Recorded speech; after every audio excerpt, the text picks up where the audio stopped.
Okay, so it was a heart race challenge and it was Casey who finally was fed up. But the Lana, Casey and Ron triangle, it's finally over, guys. It's been dragging for the last week. Thank the Lord it is done and we can move on to something else. Thank the Lord.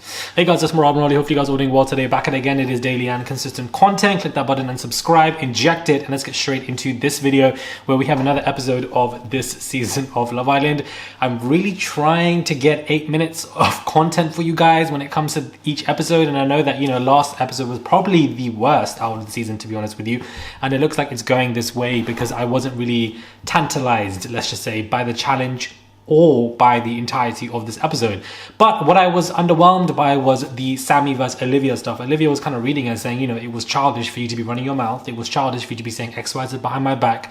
You're interfering with future friendships in this villa. It's affecting me and Tanielle. We haven't been the same since, and it's your fault. And Sammie kind of just took it on the chin, accepted it, and called it a day. And I kind of expected her to have some more oomph because I felt like she has that because she came with energy to have the right conversations to engineer storylines.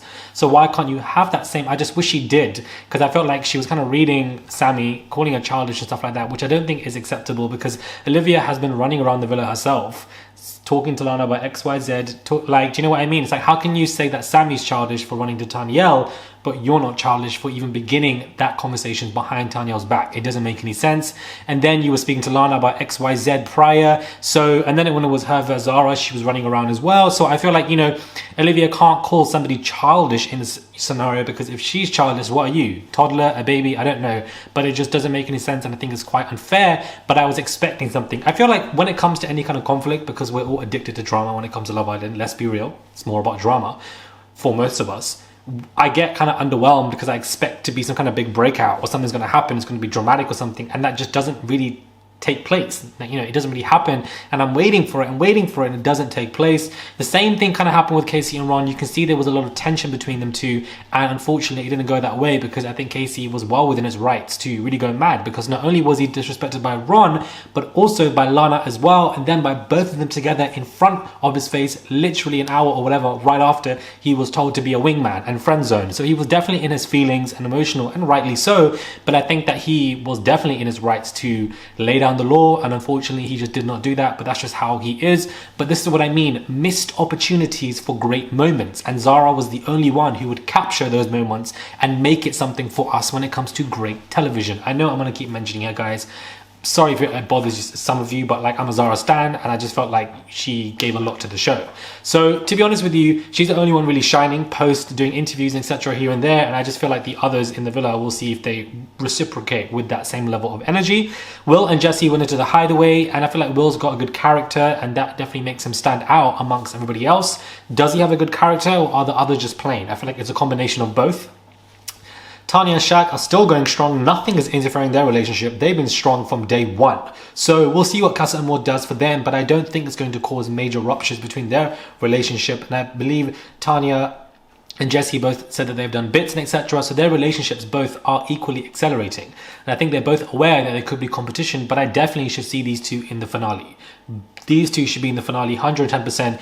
And I personally just don't trust Jessie. I find her to be quite rehearsed. Maybe she's not, and that's just how she is. That could also be a plausibility. But because of that slight denial that I have in my head that she might not be as genuine, because this is the second time coming into the villa, I want to see Tanya and Shaq as of right now taking the crown, because that just really makes sense. They've been together from day one. They've had their ups and downs, but they seem to be the strongest, and they've had far less ups and downs than anybody else.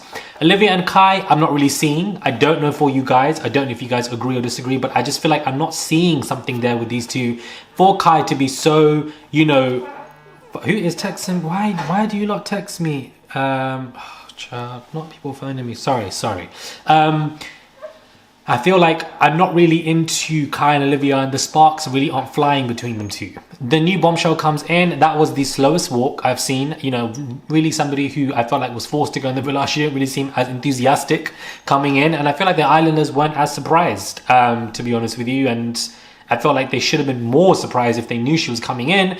The heart race challenge, I wasn't really glued to the screen as I normally was prior seasons, like when Curtis was coming in, etc. That was quite funny to see. Whereas with this, I was just on my phone. I don't know if you guys were on yourself, but I was just kind of like between apps. I wasn't really like excited for it. I think it's just the repetitiveness as opposed to these specific contestants. I think that's just what it is. But Will, I think, was great in terms of him being himself. Casey, Paul Casey was confident knowing that he's just been rejected. But I think this puts Casey in a good light.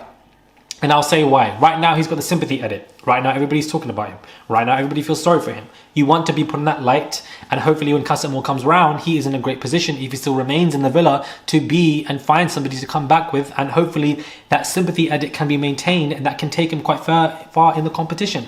Tom and Sammie get quite close. But again, I'm just not feeling these two together. Like, I don't know what it is, but I'm not hooked. Do you know what I mean? Like, I'm the fish child, and you put the hook with the bait in the ocean, but I'm not grabbing it because I'm over it. Like, that's just what I'm not hooked for them as a couple together either. And I just don't know why. Like, I'm just not really. I think this is the first season where I'm seeing couples that I'm just not genuinely interested in when it comes to how close they could be, or sparks. Like, there's only one or two that I feel like I can see in the finale beelining, but the others I'm not really sure on. However, I'm glad that Lana and Ron have decided to be together. Is Ron's head going to turn? Yes, it is. And for him to say that Casey's been disrespectful is wild, because you've been disrespectful, because you didn't need to do that whole situation. It's giving when Arabella and Danny were kissing straight away like that, like as soon as you one day got dumped. It's kind of the same vibe, and it's just like, you don't need to do that. And if so, don't do it by the fire pit. Go into one of the rooms. But I'm pretty sure the producers said otherwise to get something going. Don't really know what else to talk about, guys. When it comes to this episode, that was just a quick roundup. I'm not really sure what else to speak on when it comes to this cast. And I don't know, the heart rate challenge for me wasn't as interesting. Maybe you guys disagree, or maybe you guys agree. There are some portion of you guys who are enjoying this season so far, and I feel like if you are enjoying it, that's great for you. It's good TV for you, but I personally cannot sit here and say that I am thoroughly enjoying it, because I'm not at the moment right now. I'm honestly not. I feel like last year Love Island Winter was better than this. Truthfully, that's just what I feel. Like, when Rebecca came in, Shanice's face went viral, like moments like that you kind of need here and there, or Shanice herself and certain comments that she was saying. So we'll just see when it comes to Casa Amor and what it does. Hopefully it causes something to go around, and I feel like it definitely will. But I think that we are in the last couple of years of this show, because it's just excessive. Twice a year is killing it. We know what's going to happen. It's predictable. We know what people's reactions are going to be. So I'm just going to be intrigued. I don't think Olivia and Sammy also sorted out their issues. I feel like Olivia wants to have that conversation to break the ice about what's going on. But I never feel like she's completely satisfied with the person that she's speaking to when it's an intense conversation. I feel like she still has these feelings that linger on. I feel like the producers are giving her a good edit in terms of the fact that she's getting loads of screen time, and they definitely want her to be a favorite to go far in this competition. So we'll just see how far she goes. But let me know in the comments below also who you guys want to win. Do you have a couple as of right now that is your favorite? What are your thoughts on the Ron, Lana, Casey situation as well? What are your thoughts on Tom and Sammie, Kai and Olivia, the heart racing challenge? Do you guys agree or disagree? Comment down below, like the video as well. Be sure to like it, subscribe, and I'll catch you guys soon for another video.